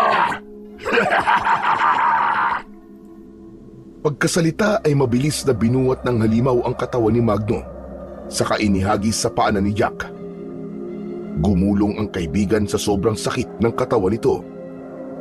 Dala ng matinding galit, tuluyang nagwala si Jack. Sinugod niya ang mga halimaw. Magkakasunod na sipa ang pinakawalan niya na tumama naman sa katawan ng kalaban. Sabay-sabay silang bumagsak sa lupa habang sunog ang mga katawan nila. Bawat tamaan ng sipa ni Jack ay bumabagsak sa damuhan. Nagkikikisay na bumubula ang mga bibig na parang nalalason, kasunod ng mabilis na pagbabagong anyo bilang tao. Dahil sa malakas na komosyong nagaganap sa gitna ng baryo, ay nagsilabasan na ang mga tao. Lahat ay nagulat sa nakitang mga nilalang na pinagtutulungan ang binatang may pambihirang lakas ng sipa. Mga kasama! Sinasalakay po tayo ng mga dardaro! Nasa panganib kayong lahat! Kailangan niyong lumaban! Papatayin nila ang mga panganay niyong anak na lalaki! Walang gustong magsalita. Lahat ay takot na takot sa mga nangyayari. Habang may isang lalaki ang nangahas na lumapit sa mga halimaw, may dalatong itak. Ganon din ang iba pang mga kalalakihan na kanya-kanyang dala ng sandata. Imbis tumakas, ay nakahanda ng tumulong kay Jack. Ang lahat ng napapatumba ng sipa ni Jack ay pinagtulungan ng taga at saksak ng mga tao. Hindi nila ito binigyan ng pagkakataong maghukay pa sa lupa para tumakas. Agad na nila tong pinapatay. Nahagip ng mga mata ni Jack ang tumatakas na si Gusting papunta sa kakawyan. Sinundan niya ito kasama si Lolo Pancho. Naiwan ang kaibigan niyang si Magno na nakikipaglaban sa mga nakahigang halimaw. Mabilis na dumaan sa lupa si Gusting, kaya't nahirapan silang mahabol ito. Bigla ang paglitaw ng liwanag mula sa bato ng tangan niyang mutya. Parang itinuturo sila sa lugar na dinaanan ni Gusting. Kailangan maunahan natin si Gusting sa pagdadausan ng ritual. Natitiyak kong papatayin niya ang anak ko. Tinutulungan po tayo ng gabay ng mutya, Lolo. Kaya wag po kayo mag-alala. Makakaligtas po si Mang Isagani. Makakaligtas po ang anak nyo. Malalaki ang mga hakbang ng kanilang paa na patuloy na sinusundan ng liwanag. Hindi nga sila nagkamali. Marami pa rin ang naghihintay na mga halimaw sa lugar. Napapalibutan si Mang Isagani na nakahiga sa malapad na bato, habang nakadipang nakagapos ang mga kamay, pati ang dalawang paa. Inapaikutan ito ng ilaw na sulo.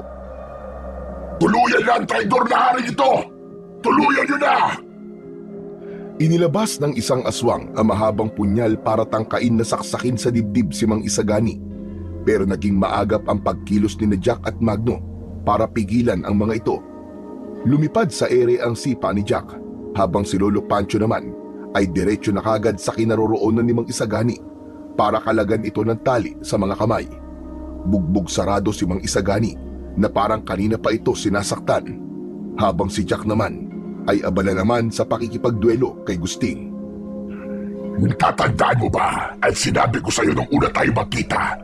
At sabi ko, pagsisisihan mo ang ginawa mo sa akin. Kung meron naman akong pagsisisihan ngayon, ayun ay kung hahayaan pa kitang mabuhay. Tila nag-uumpog ang mga bato ang nangyaring paghaharap ni Gusting at Jack, kasabay ng malakas na pagsigaw ng pinuno ng mga dardaro, lalo na ang malabuwawing sipa ni Jack na tumatama naman sa katawan ni Gusting. Bumagsak ito sa lupa na lumingon sa kinaroroonan ni Lolo Pancho at Mang Isagani habang tumatakas. Parang nahuhulaan ni Jack ang tumatakbo sa isip ni Gusting. Sinabayan ni Jack ang pagtayo nito. Agad niya itong inatake gamit ang kanyang mga paa. Tumama yun sa tiyan ng kalaban at pasadsad itong bumagsak sa damuhan. Mabilis ang naging pagkilos niya nang sinakyan niya ito sa tiyan, habang magkakasunod niyang pinagsususuntok ang muka ni Gusting. Heto na ang katapusan mo! Mamatay ka! Sige lang! Ubusin mo ang lakas mo!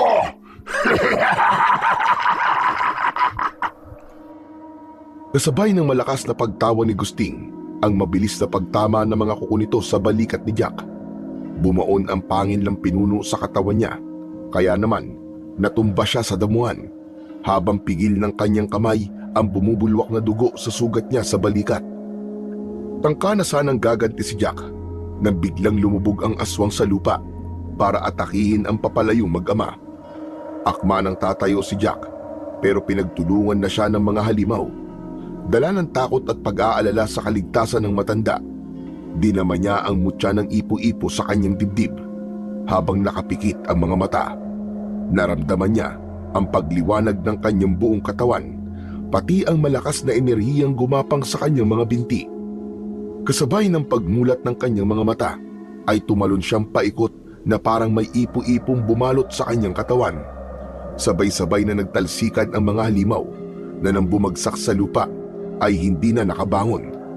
Makikita rin ang malalim na sugat sa balat nito, pati ang pagkasunog ng mga braso at binti na nauwi sa pagkikisay ng katawan. Habang nakatirik ang mga matang, bumubula ang mga bibig na parang nalalason. Mabilis niyang sinundan sina Lolo Pancho at Mang Isagani na hinabol ni Gusting. Nakita niyang dakot-dakot ni Gusting ang braso ni Mang Isagani. Natumba naman sa damuhan si Lolo Pancho nang maglaban ang dalawang dardaro, pero nabihag ni Gusting si Mang Isagani. Sige, kapag lumapit kayo, Papatayin ko ang haring hilaw na ito. Patutunayan ko na ako talaga malakas at makapangyarihan. Patayin niyo na siya. Huwag niyo na akong isipin. Masama akong tao at marami na ako napatay. Kaya wala nang dahilan para mabuhay pa ako. Hindi ko hahayaan na mamatay ka, anak. Mahalaga ka sa akin. Matagal kitang hinanap. Gusto pa kitang makasama na matagal. Kaya't pakiusap, anak. Lumaban ka! Parang eksena sa pelikula. Meron pa kayong hindi alam. Hindi ba, Isagani? Ang kumag na barumbadong bayani ng baryong ito na nagbabago ay ang anak mong ipinamigay. Ano, tama ba? Tignan ko lang kung hindi ka patayin ni Jack matapos niyang malaman na ikaw ang ama niya. Matagal na hindi nakapagsalita si Jack. Nagpalipat-lipat ang kanyang mga tingin sa mukha nito, lalo na sa mukha ni Mang Isagani. Nanghilid ang mga luwang nakatingin sa kanya. Hawak ang leeg nito ni Gusting, habang nakaumang ang matalas nitong mga kuko sa hari ng mga dardaro. Anong ibig mo sabihin, Gusting? Siya lang naman ang taong matagal mo nang hinahanap. Ang ama mong umabandona sa'yo matapos na mamatay ang iyong ina. Pinabayaan kaya! Totoo ba to? Totoo ba to, Mang Isagani? Patawarin mo ako, anak, sa mga nagawa ko. Pero hindi totoong inabandona kita. Nagkamali lang ako sa naging desisyon ko. Naramdaman ko may hawa na ako ng aswang. Kaya nilayuan kita para hindi ka matulad sa akin, anak. Namatay ang iyong ina nang sinalakay kami ng mga aswang. At dahil sa pagprotekta ko sa iyo, kaya ako naging isang halimaw. Bakit hindi mo sinabi, anak, na pariwara ang buhay ng anak mo dahil sa ginawa mo? Kaya hindi na po ako nagpakita pa kay Jack. Dahil masama akong ama. Kaya iniwan ko rin po kayo, Tay. Dahil isinakripisyo ko ang sarili ko para lamang mailigtas kayo sa kapahamakang dala ng pagiging dardaro ko. Magsasalita pa sana si Jack habang nanlalabo ang kanyang mga mata ng dahil sa luha nang makita niyang biglang umikot si Mang Isagani. Nagbago ang anyo nito, dahan-dahang naging dardaro. Saka sinakmal nito ang leeg ng halimaw na si Gusting. Kaya naman, sinamantala ni Jack ang pagkakataon. Tumakbo siyang pasugod kay Gusting. Saka malakas niyang sinipa ang ulo nito. Sa sobrang lakas ay tumalsik ang ulo nito palipad sa ere. Bumagsak sa lupa ang pugot na ulo ni Gusting, kasabay rin ng pagbagsak ni Mang Isagani sa damuhan. Anak ko! Isagani! Tay! Magkakasabay silang dalawa na lumapit sa nakahigang si Mang Isagani. Habang sugatan at habol ang sariling hininga, dumating na rin si Magno, kasama ang taong bayan, para ubusin ang natitirang mga halimaw. Tay! Tay! Patawarin mo ako sa pagkukulang ko, anak. Hindi ko sinasadyang iwan ka. Naiintindihan ko po kayo, Tay. Ang mahalaga po ay nakaligtas kayo. Hindi ko akalaing tunay pala kitang apo, Jack. Kaya pala ikaw ang pinili ng mutya ng ipo-ipo. Kasabay ng paglitaw ng pulang buwan ay siyang pagbabalik ng anyo ni Mang Isagani bilang tao. Pinagtulungan nilang alalayang makatayo ang kanyang ama. Saka naglakad papalayo sa kakauyan. Pagkatapos nila magpaalam sa kaibigan at sa taong bayan, ay humingi rin ng tawad si Jack sa lahat ng mga nagawa niyang kasalanan. Tanaw ang kanilang paglayo ng mga tao ay hindi na muling umalingaw-ngaw ang kwento tungkol sa barumbadong binata at sa mga dardaro. Naglaho na parang bula sina Mang Isagani, Jack at Lolo Pancho. Nagpakalayo-layo sila sa baryo. Ang huling naging balita ay nawala ang hawa ng pagiging aswang ni Mang Isagani dahil sa mutya ng ipo-ipo. Namuhay sila ng tahimik sa ibang lugar na walang nakakakilala sa kanila.